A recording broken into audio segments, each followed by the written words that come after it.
আজকে আমি যে টপিক নিয়ে ডিসকাস করব সবার সাথে, এটা হচ্ছে oocyte freezing or social freezing যেটাকে বলে। সোশ্যাল ফ্রিজিং বলা হয় যেখানে আমরা এগস গুলোকে প্রিজার্ভ করি ফর নন মেডিকেল রিজনস, যেখানে মহিলারা নিজের চাইল্ড বার্থটাকে ডেফার করছে।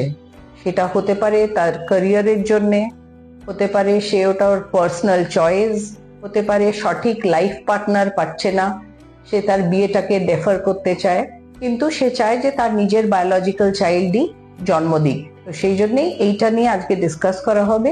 এখানে মহিলারা যারা আন্ডার 35 তাদের দেখা গেছে রেজাল্টসটা কিন্তু বেশি ভালো, যদিও এর থেকে বড় মহিলারাও ওভেরিয়ান রিজার্ভ যাদের ভালো আছে they can freeze their oocytes।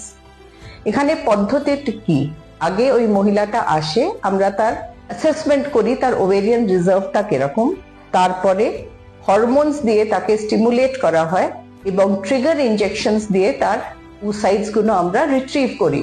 Retrieve করার পরে যেগুলো ম্যাচিওর oocytes সেগুলো আমরা ভিট্রিফিকেশন পদ্ধতিতে ফ্রিজ করে দিই। তো এই ফ্রিজিং মেথডটাকে বলা হয় oocyte ফ্রিজিং। সেই মহিলা তারপরে যখন when she is ready to bear a child, তখন আমরা ওই oocytes গুলো যেটা আমরা -196 ডিগ্রিতে স্টোর করেছিলাম ওগুলোকে বের করা হয়। তারপর তার পার্টনার বা হাজবেন্ডের স্পার্মকে দিয়ে ইক্সি মেথড দিয়ে ফার্টিলাইজ করা হয়, করে সেই এমব্রিওস গুলোকে আমরা তারপরে আবার ট্রান্সফার করে দিই। তো এই পুরো পদ্ধতি বলা হয় oocyte ফ্রিজিং। এখন অনেক মহিলারা এটা বাই চয়েস এটা অপ্ট করছে নিজেদের যে রিপ্রোডাক্টিভ উইন্ডো আছে এইটাকে এক্সপ্যান্ড করার জন্যে।